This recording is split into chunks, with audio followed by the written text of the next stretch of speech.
Salut, aujourd'hui le 25 mars, on va regarder qu'est-ce qui se passe sur le Bitcoin depuis ces derniers jours. Donc on avait vu dans notre dernière vidéo bien sûr une alerte à la baisse avec notre indicateur, le CryptoFX Pro. Donc on avait cassé la ligne de neutralité et un support. Donc on avait été alerté déjà à l'avance d'un potentiel retournement de ce mouvement haussier. Il nous manquait bien sûr deux éléments sur le prix, la cassure du support mobile et ensuite une alerte sur le prix. Alors on a eu ces deux éléments qui se sont déroulés, normalement ils sont à peu près synchronisés. Cette fois-ci ils ont été décalés dans le temps. Donc on a eu cette alerte aux alentours du 21 mars, et donc avec en fait une confirmation de la baisse aux alentours de 50 200 et quelques pour un Bitcoin. Donc pour l'instant, on est donc rentré dans une phase baissière. Alors, quelle est la suite du scénario? On est toujours baissier, à moins que, bien sûr, preuve du contraire, notre indicateur maison CryptoFX Pro revienne.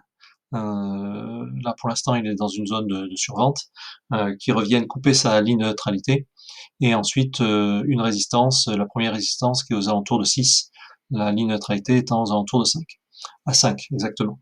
Donc voilà, pour l'instant on est toujours quand même orienté baissier, même si on pense que pour l'instant on est plutôt dans un retracement d'une hausse que dans un vrai retournement de tendance. Mais par contre, les choses, si jamais certains niveaux sont cassés sur une échelle de temps supérieure, on voit que en journalier, tout à l'heure on était sous une étude à 4 heures, on voit qu'on a une divergence quand même entre l'indicateur, oups, entre l'indicateur et le prix.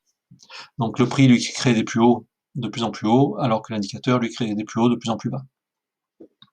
Donc on a, et en même temps, l'indicateur CryptoFX Pro montre que le support a été testé et vient d'être cassé, en tout cas pour aujourd'hui. Donc si jamais on a une fermeture avec aujourd'hui une vraie cassure sous le support de l'indicateur CryptoFX Pro, à ce moment-là, on pourra avoir une probabilité aussi augmentée de baisse sur une plus grande échelle de temps, donc à plus long terme.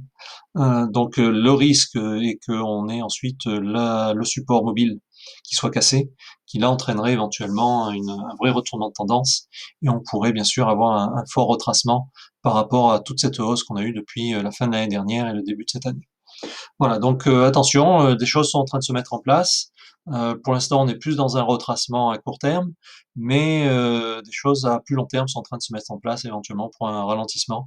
Donc pour ceux qui seraient intéressés de rentrer dans le marché, de bien timer leur entrée, parce que les choses risquent d'être un petit peu plus sensibles qu'il y a quelques semaines ou quelques mois. Voilà, donc écoutez, bon trade à tout le monde, et si jamais des choses plus claires venaient à apparaître, on n'hésiterait pas à vous les partager. Et bien sûr, pour les avoir en premier, n'hésitez pas à vous inscrire à nos vidéos. Et à bientôt. Salut!